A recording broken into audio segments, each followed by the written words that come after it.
안녕하십니까, 전은성입니다. 자, 경기 불황과 금리 인하 시 부동산 가격 상승 이유. 경기가 불황인데 금리 인하한다고 해서 부동산이 과연 오를 수 있을까? 자, 여기에 대한 내용을 한번 신문 기사를 한번 보고요. 그리고 경기 불황, 금리 인하는 이게 정말로 부동산 가격이 상승을 할 수 있을까?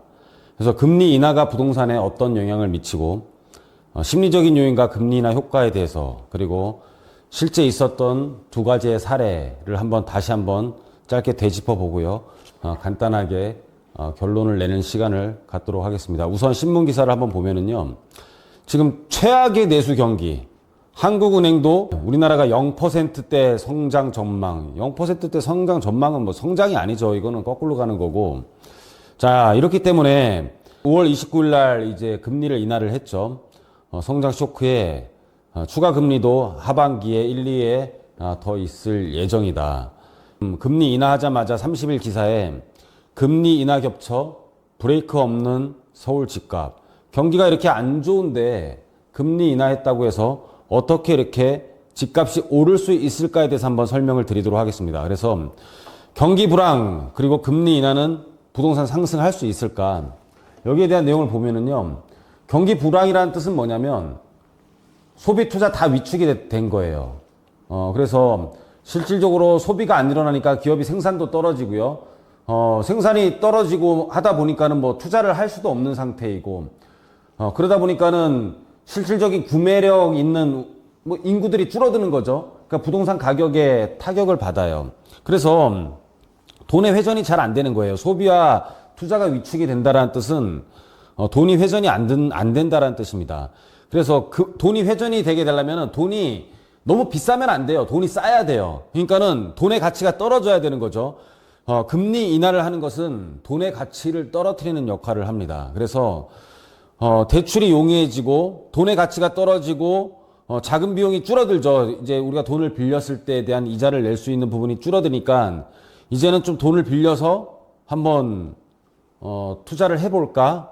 생산에 대해서 투자를 해볼까? 뭐 이런 투자 심리가 회복이 돼요. 그래서 근데 금리가 낮으면 당연히 적금 금리도 낮을 수밖에 없잖아요. 기준 금리가 낮으면 적금도 뭐 당연히 예금을 해봤자 우리가 받는 돈도 줄어드는 거죠. 그러니까 야, 이 돈 넣어봤자 뭐 10억을 넣어봤자 이 돈 뭐 1년에 1,000만 원밖에 안 준다면 나는 이거 없어도 되니까 다른 데 투자할 거야. 그래서 예금 대신 부동산 자금에도 투입이 많이 되죠.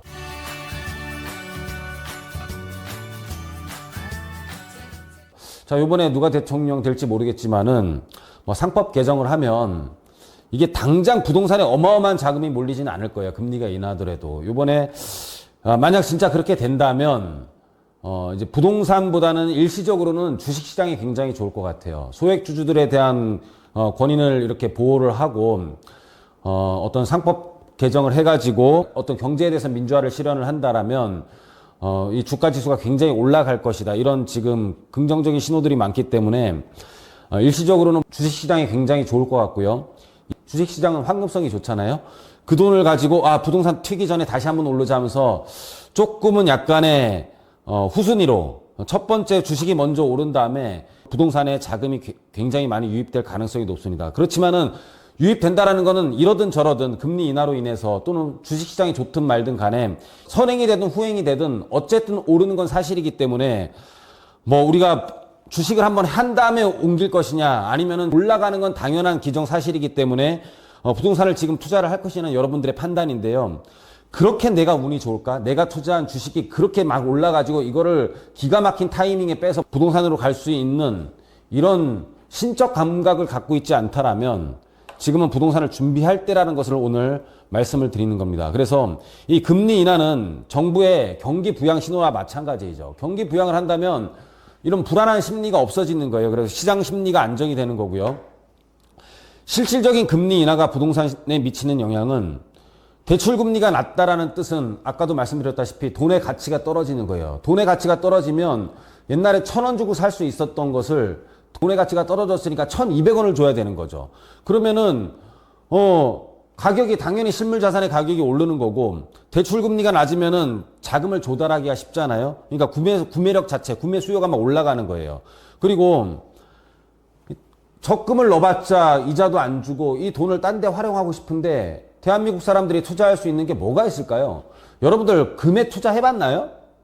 목걸이 몇 개 사는 거 빼고 반지 몇 개 사는 거 빼고 금괴를 사보셨냐라는 거지.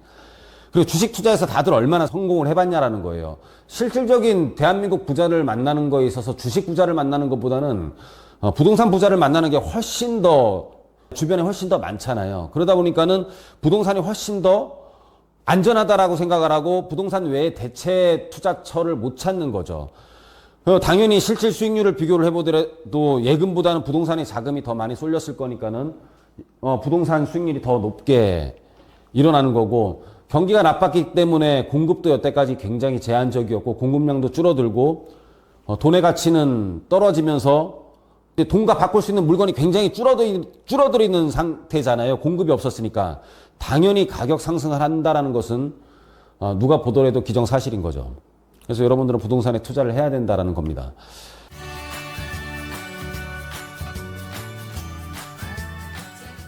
심리적인 요인과 금리 인하 효과를 보면 경기가 불황이었지만 이제 금리를 인하한다라는 것은 지금이 바닥이다라는 어떤 그런 신호를 주는 거고요.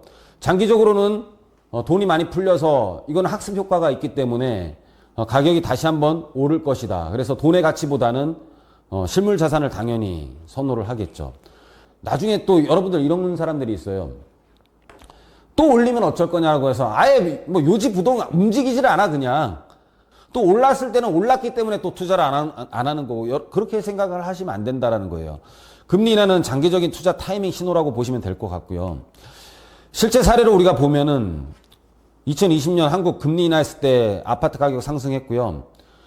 2008년 미국 금융위기 때 초저금리 이후에 모든 돈들이 이제 금리를 인하하는 것은 이게 부동산에 돈이 가라고 금리 인하하는 게 아니에요. 실질적으로 생산을 할 수 있는 생산성에 투자가 되고, 그러면서 뭐 우리가 고용도 계속 늘어나고 이런 경제 효과를 우리가 바라면서 금리 인하를 하는 건데, 뭐 이런 겁니다. 우리가 파리를 잡기 위해서는 에프킬라를 파리한테 뿌리지만 사실 파리에 맞은 그 에프킬라 양보다 이 많은 뿌린 에프킬라가 딴 데 많이 가 있잖아요. 그런 거예요. 경제를 살리기 위해서 모든 이 에프킬라가 다 그 경제를 살리는 데만 들어가야 되는데 그렇지가 않고 막 분산이 돼가지고 막 금으로도 가고 주식으로도 가고 부동산으로도 가고, 그러다 보니까 실질적으로 의도와는 다르게 실물 자산에 대한 가격들이 계속 올라가는 약간의 부작용도 생기는 거죠. 그래서 금리 인하는 유동성 폭발하고 투자처가 이제 우리가 적금이라든지 이런 금융자산보다는 실물자산으로 굉장히 많이 이동을 하고 있어요. 그러면서 경기 불황 속에서도 부동산 가격이 상승하는 이유들이 다 이런 것들입니다. 그래서 여러분들 뭐 지금 상법 개정안을 하고 뭐 금투세를 폐지를 하고 이렇게 하면서 주식시장이 좋아질 수도 있습니다. 단기적으로 주식시장이 좋아지면 그 자본이 당연히 또 부동산으로 한번 이동을 할 거예요. 그런데 우리가 그렇게 신의 경지로 투자를 하지 못한다면 여러분들은 어차피 부동산 상승을 한다라는 것은 기정사실에 두고요. 미리 그 길목에 서 있어야 됩니다. 그래서 여러분들이 지금은 금리 인하, 추가적으로 인하가 계속 될 예정이기 때문에 여러분들이 적극적으로 부동산에 한번 관심을 가지라는 의미에서 오늘 강의는 준비했습니다. 오늘 강의는 여기서 마치도록 하겠습니다. 감사합니다.